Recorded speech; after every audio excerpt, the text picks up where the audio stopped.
Good evening all of you. మీరంతా ఈ home minister madam ఇచ్చిన స్టేట్మెంట్ కి ఎంతమంది బాధపడ్డారో, ఎంతమంది సఫర్ అయ్యారో తెలుసు. దీనన్నిటికీ కారణము ఒక యూట్యూబరు. అతను కానీ ఏప్రిల్ 27 అని చెప్పకపోయింటే మీరంతా ఇంతగా సఫర్ అవ్వాల్సిన అవసరం కూడా ఉండదు. మేము అతను కానీ ఒకసారి బాగా ఆలోచించండి. ఏ రోజే కానీ బయటికి రావడం కానీ, ఒకరి దగ్గర కానీ రిక్వెస్ట్ ఇవ్వడం కానీ, ఎవ్వరి కాడికి పోయి బయట తిరగడం కానీ ఎలాంటివి ఏం చేయలేదు. జస్ట్ ఎవరెవరో చిన్న ఇన్ఫర్మేషన్ ఇస్తే ఆ ఇన్ఫర్మేషన్ తీసుకొని వచ్చి మీకు ఇచ్చి దాన్ని 27 అని చెప్పేశాడు. దాన్ని సఫర్ అవ్వడం మీ తప్పు. ఫస్ట్ ఏప్రిల్ 27 అనేది ఎగ్జాక్ట్ కాదని నేను క్లియర్ గా చెప్తూ ఉన్నాను. కానీ మీరు దాన్ని వాడు చెప్పిన రాంగ్ ని అంతా ప్లస్ గా చేసుకొని అనవసరంగా మీరే ఫీల్ అయిపోయినారు. అది చాలా తప్పు. ఎందుకంటే మన దగ్గర అన్నిటికి సంబంధించిన ఆధారాలు ఏమేమి ఎప్పుడు జరుగుతాయని క్లియర్ గా చెప్తూ ఉన్నాము. అది పట్టించుకోకుండా మనమే అనవసరంగా రాంగ్ గైడెన్స్ లో వెళ్ళాము. కొంతమంది చెప్పారు, మంచిగా చెప్తా ఉన్నారు. కొంతమంది అన్ని ఫాల్స్ అనమాట. వాళ్ళకి నోటికి వచ్చింది ఏదో చెప్పేసి హైలైట్ అవడం అంటే ఏమని, నేను ఏప్రిల్ 5వ తేదీ ఎగ్జామ్ అని పెడతాను. ఒక్కసారిగా అందరూ సడన్ అయిపోయి ఓకే ఏప్రిల్ లేదంటే కిరణ్ సార్ చెప్పింటే కరెక్ట్ కన్ఫర్మ్ ఏమనుకొని ఫీల్ అయిపోయి ఎగ్జైట్ అవ్వబెడుతున్నారు.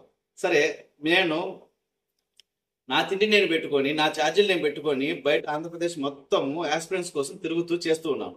ఈ రోజు నేను విజయవాడలో వచ్చి రామన్నని, డివైఎఫ్ఐ సంబంధించిన రామన్నని కలిశాను. ఎక్కడెక్కడ డిస్టిక్ లో ఎక్కడెక్కడ మీ దగ్గర సపోర్ట్ ఉంటుంది, ఆస్పిరెంట్స్ సంబంధించి ఏమేమి చేయాలా అన్న తొందరగా ఎగ్జామ్ జరిగేదానికి ఏదైనా సోర్స్ ఉంటే చెప్పండి అని చెప్పేసి ఆయన్ని ఈ రోజు కలిసి, అదే ఇప్పుడు నేను పెట్టిన స్టార్టింగ్ ఈ వీడియోకి ముందు పెట్టిన ఫోటో, ఈ రోజు అన్నను కలిసిన ఫోటో అనమాట. ఓకేనా? ఇంకా రేపో ఎల్లుండో సిద్దిక్ గారిని కూడా కలుస్తాను. అతని దగ్గర నుంచి కూడా, సిద్దిక్ గారి దగ్గర నుంచి కూడా ఇన్ఫర్మేషన్ తీసుకొని ఆస్పిరెంట్స్ కి ఇంకా తొందరగా ఏమైనా న్యాయం జరిగేదానికి ఏమన్నా ఉంటే అన్ని విధాలుగా ప్రయత్నాలు చేసి కోర్టు కేసుని క్లియర్ చేసే విధంగానే, తొందరగా మనకి ఎగ్జామ్ పెట్టే విధంగానే మేము ప్లాన్ చేస్తున్నాము. ఓకేనా? నెగిటివ్ కామెంట్స్ వచ్చినప్పుడు ఆస్పిరెంట్స్ చూస్తూ ఉండడం కాదు, నాకు ఫోన్ చేయడం కాదు. ఏమని ఫోన్ చేస్తున్నారు, సార్ మీరు ఆ నెగిటివ్ కామెంట్స్ అన్ని పట్టించుకోకండి అన్నారు. ఆస్పిరెంట్ కానాడు కదా పెడుతుంది, మరి ఆస్పిరెంట్ దానికి సపోర్ట్ గా రావాలి కదా. అంటే మీరు సపోర్ట్ రానప్పుడు ఇంకెవరి కోసం మేము పోరాడుతున్నట్టు?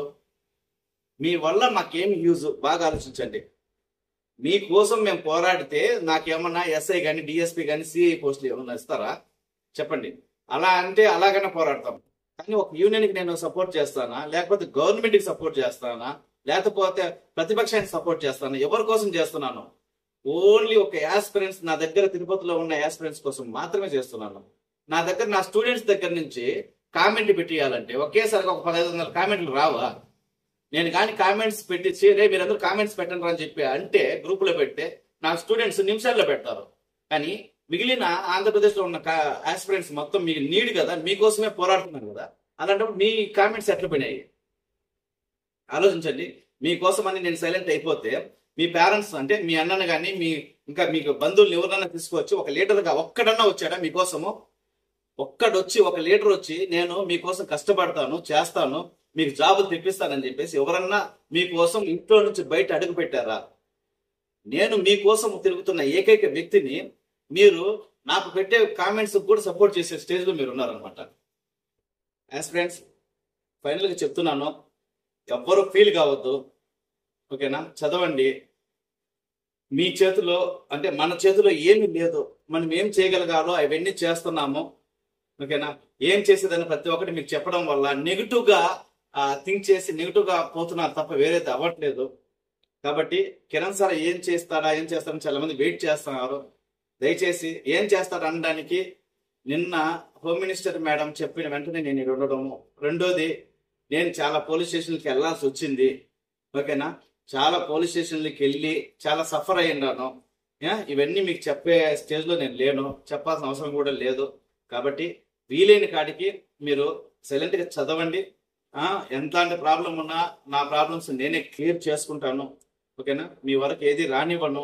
దయచేసి నెగిటివ్ గా ఆలోచించకుండా బాగా చదవండి. అందరి కష్టాలు, మీ కష్టాలు ఫోన్లు చేసి చెప్పాల్సిన అవసరం లేదు, నాకు అర్థమవుతున్నాయి, దయచేసి అర్థం చేసుకోండి.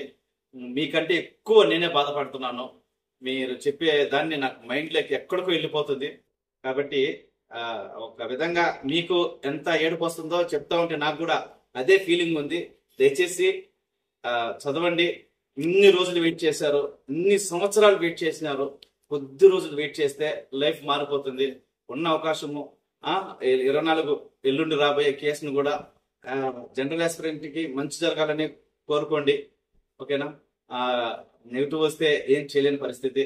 కాబట్టి ఆస్పిరెంట్స్ మీరు ధైర్యంగా చదవండి, ఏం కాదు. దేవుడు మీకు ఎప్పుడు హెల్ప్ఫుల్ గా ఉంటాడు.